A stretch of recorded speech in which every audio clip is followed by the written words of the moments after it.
So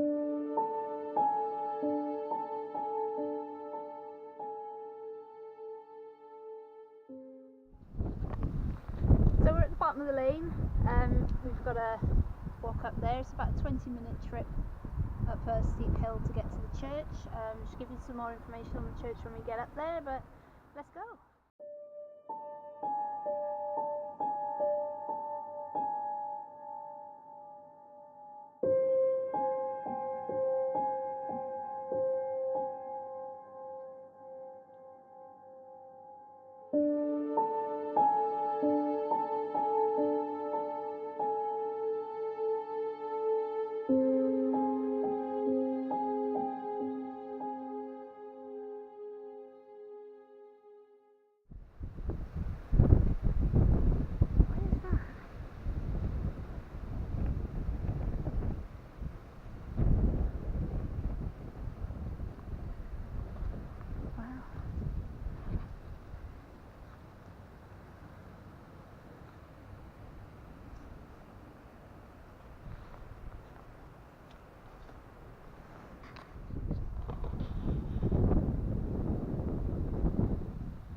Hi guys, we're here at St Mary the Virgin's Church just across from Tintern Abbey in Monmouthshire.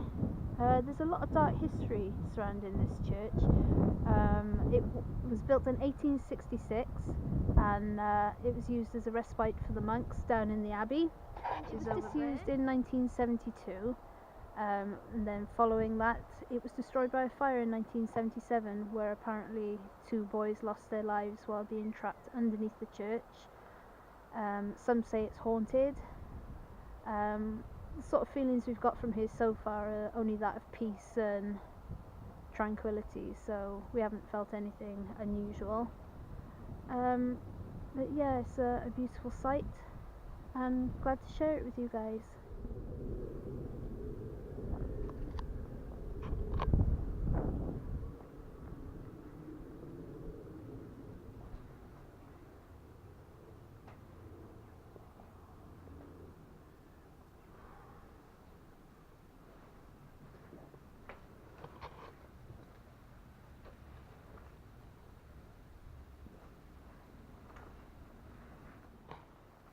It's amazing how some of the original tiles are still here. I was just saying, if it was only the roof on this church that was destroyed, why they didn't take the time to repair it, because the building, considering it's been derelict for so long, is actually quite sound.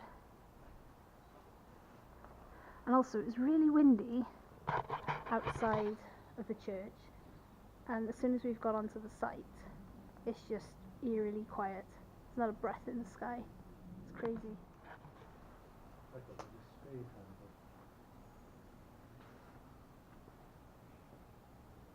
How nature's reclaimed the stonework.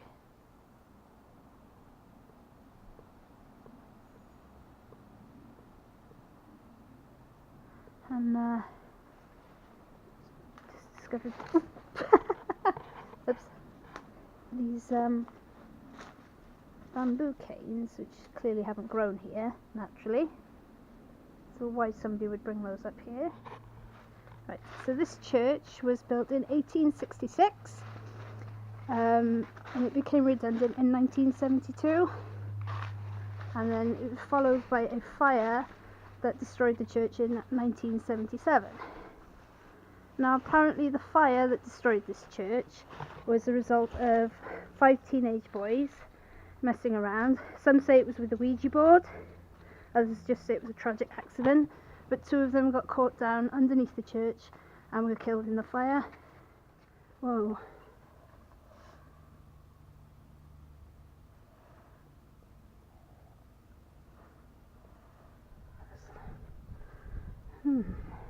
Apparently, as well, that black magic has been performed on this site. So it does have quite an eerie feel, just from the fact that people have died here and we are surrounded by a medieval cemetery. And this church was also built on a medieval church site.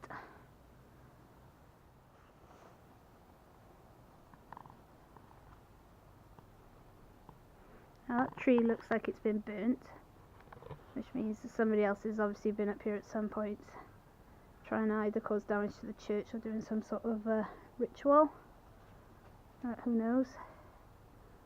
There's also quite a bit of rubbish in here as well, which I find so disrespectful. Why people feel the need.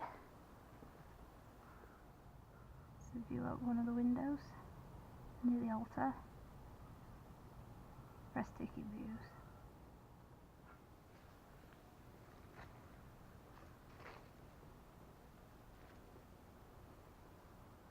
Also, this is what looks like a paddle of some sort. I don't know whether that would be used in some sort of initiation ritual or some, or if anybody knows what it is, then feel free to let us know. But it's quite woodworm bitten. So it seems to have been here for quite some time. It's also in 2 pieces as well.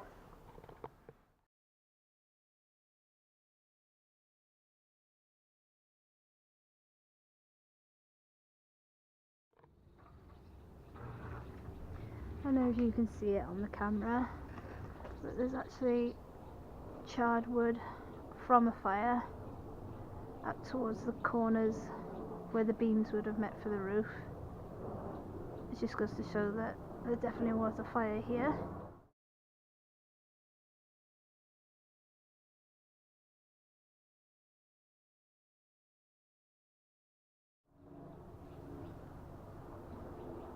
It's really sad to see buildings like this, buildings that have actually had a lot of care over the years, just fall into disrepair. It's absolutely stunning here, it's really humbling. So we've discovered this little hole in the wall here, which actually goes through to the other side. So perhaps the monks and priests would have used it to see when this door was locked, to see who was calling if the church was shut. It goes right the way through there, which is really interesting. And this is the bell tower. There's the hatch to go up to the bell tower there. And it's just beautiful. If you ever look at this view as we come out of here, you can see why this would have been a place of rest for the monks, because it's absolutely stunning. It really is. We're going to have an explore of the cemetery now. You can see it's really overgrown. It's like nature's just reclaiming everything here. And look at these tiny little stones.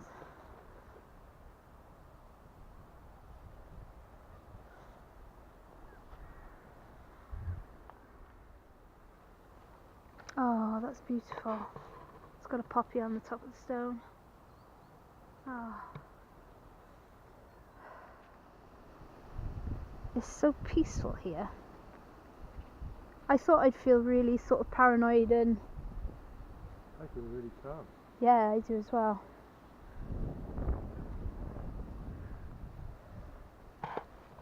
You can see how buried they are, and I'll have to see what sort of dates they've got on them. Well, that's fine. There's a bench up there, look, a memorial bench. Yeah, I was going to go and try that. Yeah.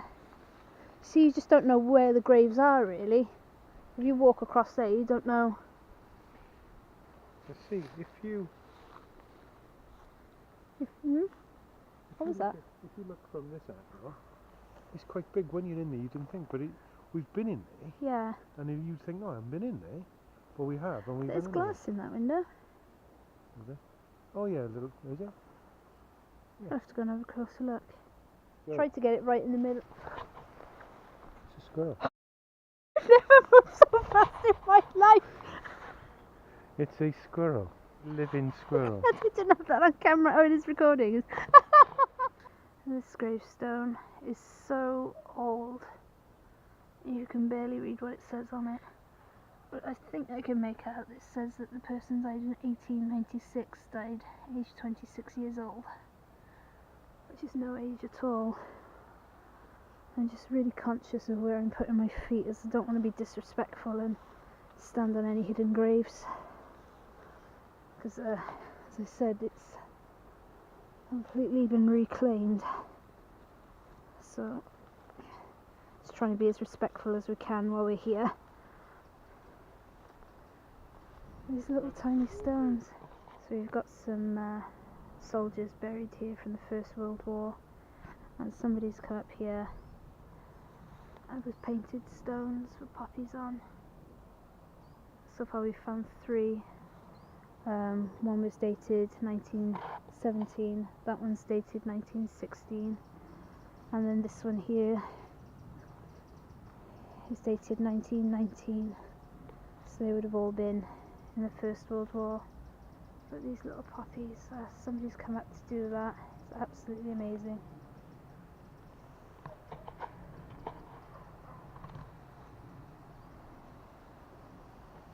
That view. It's so eerily quiet here.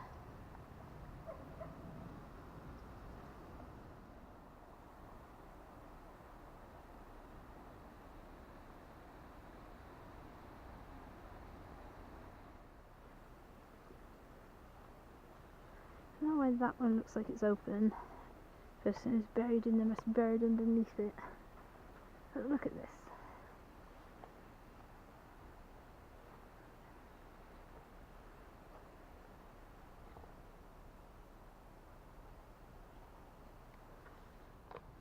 Can you hear footsteps?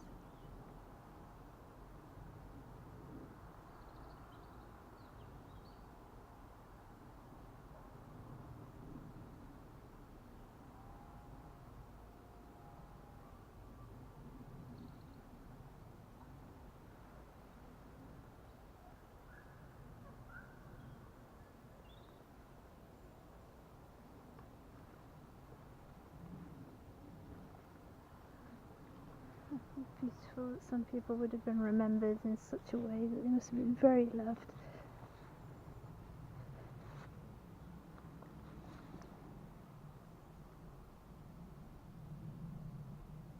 There's 2 people buried there. 1797. That's incredible. These places are still intact.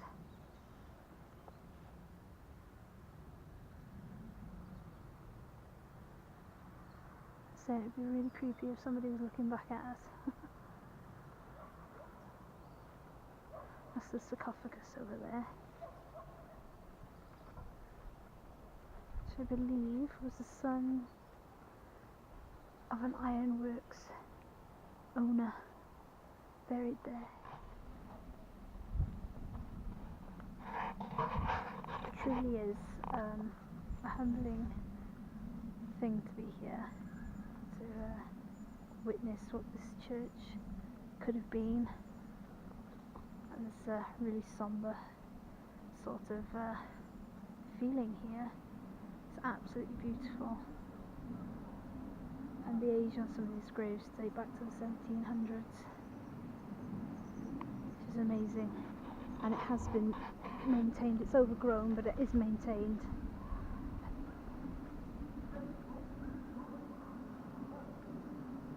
So one grave made with house bricks over there.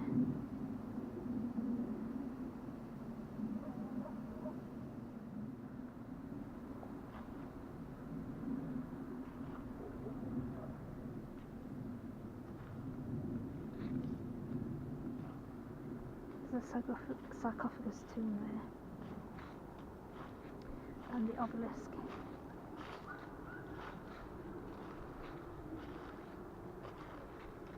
Some of these almost look like makeshift tombs, almost built with house bricks as such. Look at this.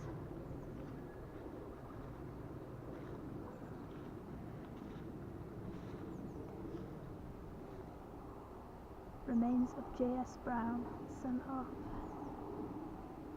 J.S. Brown, Esquire, from Halifax, Yorkshire.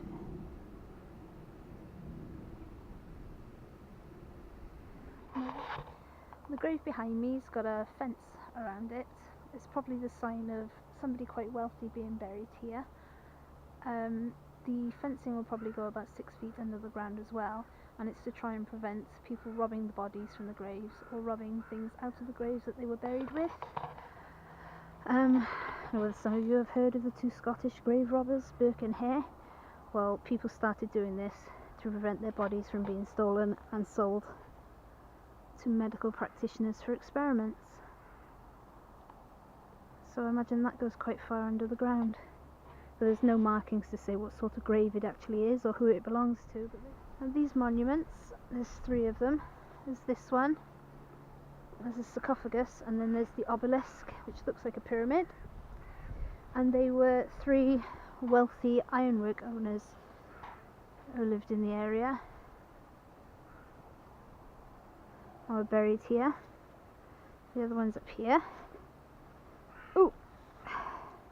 A slip and fall. There's another gate around this one. And that one's purely for decoration now. This one here, as you can see the different colouring in the stonework.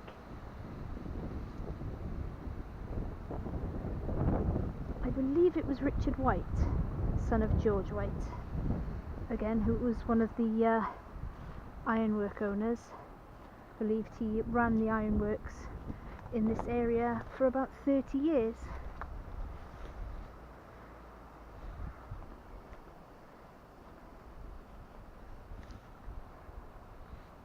Yeah.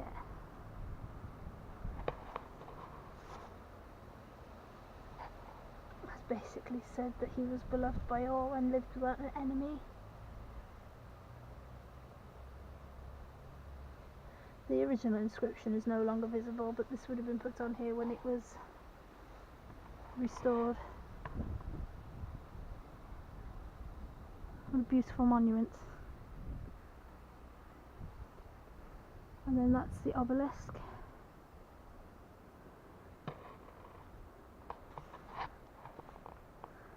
Sorry it's a bit windy, can't be helped, we are on top of a hill.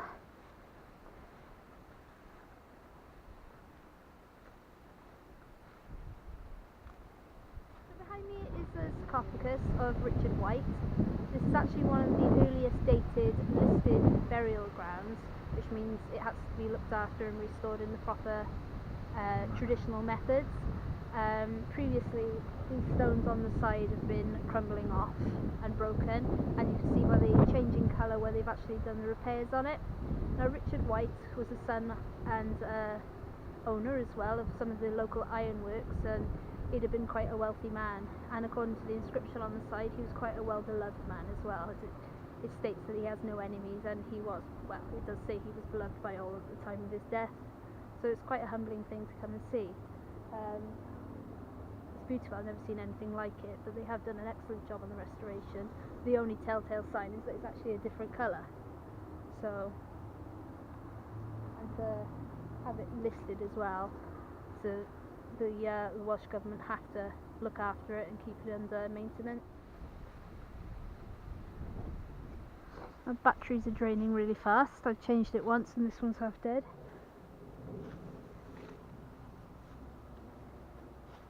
Oh, I'll look this way a minute before I fall over.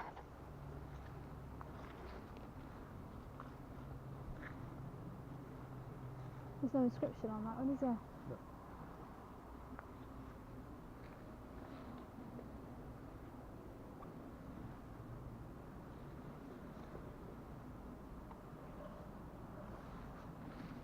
Can't even read what that one says.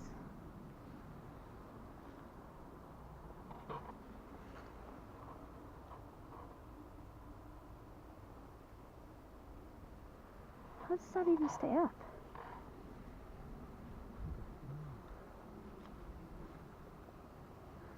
Yeah, there must be so many gravestones in there.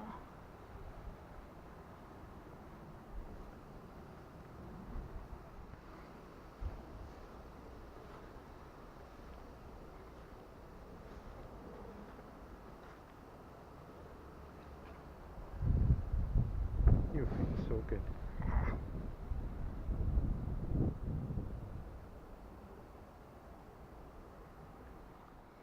Right, so we're back at the church. We're going to have a little walk around the back so I don't fall over and break my neck. This is a view of the church from the outside through one of the windows. The fireplace. I'm just saying, this wood here, I wouldn't have thought it was original wood from the fire in 1977, but they do look like some sort of beams that have been burnt. So you never know.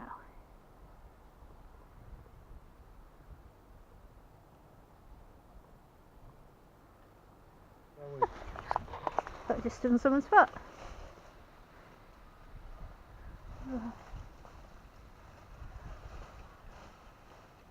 Excuse the rubbish, somebody's been up here and had a disposable barbecue and left their remains.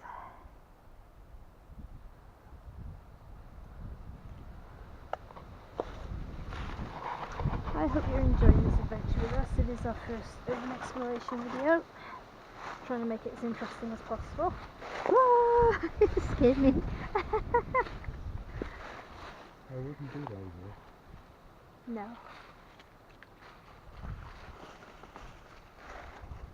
It's amazing. I love it. It is, I'm just saying, it's so peaceful here. I thought it'd feel completely the opposite because of things that have happened here in the past and things that are probably still going on here to this day. That it would be quite eerie or you'd feel some sort of unease, but it's actually quite the opposite.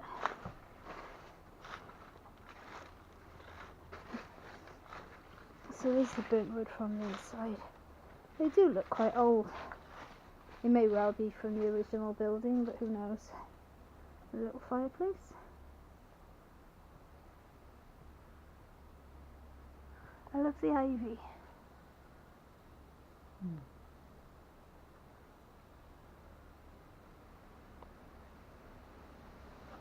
When you see that now,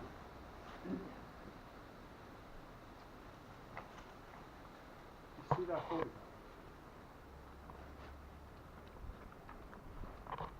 and then you come in here and you see that old there isn't dropped. That's the way it was made. It doesn't. I mean, that picture made it feel like the church was actually quite big. But looking at it, you think, how did they fit all that in there? And look how part of that window's actually crumbled inside the frame. Look. Yeah.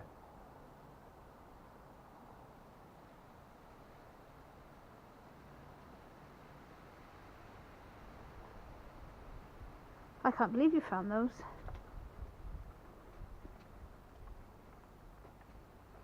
The little cross.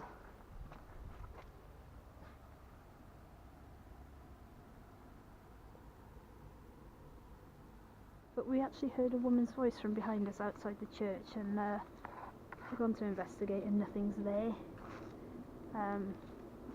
Also, we're pretty sure this door, it may have been the wind, but this door did shut on us also. But we're probably just creeping ourselves out. It'd be interesting to hear that back on film.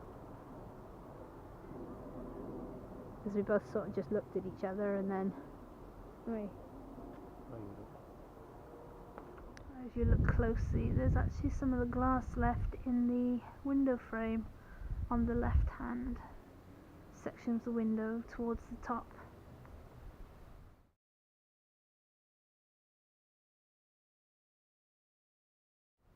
Which is pretty incredible, considering this has been abandoned since 1977. It's still sat there. But this place, it really is amazing. It's well worth a visit. Take a couple of hours to come up and just enjoy the peacefulness and tranquility. And the architecture is just worth looking at, because buildings built today won't be here in 300 years. But these ones were built to last. They're built with old techniques, and here they are, mostly standing intact hundreds of years later.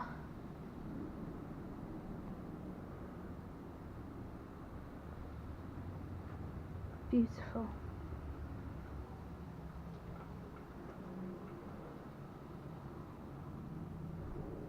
And when you think if the roof hadn't been destroyed in the fire, whether this church would actually still be in use today.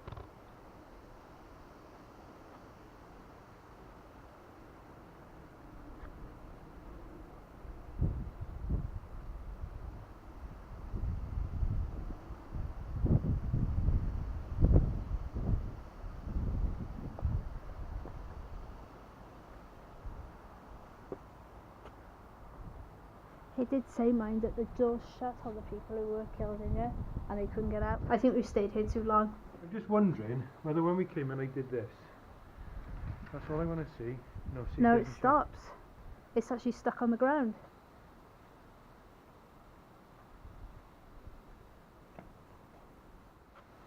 May you all rest in peace. And please don't follow us out of this area.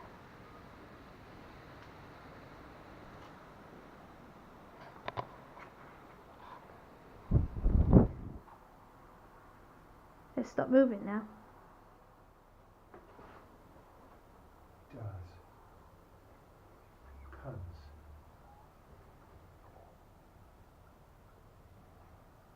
Well, he says no 666s. Ow. 1990.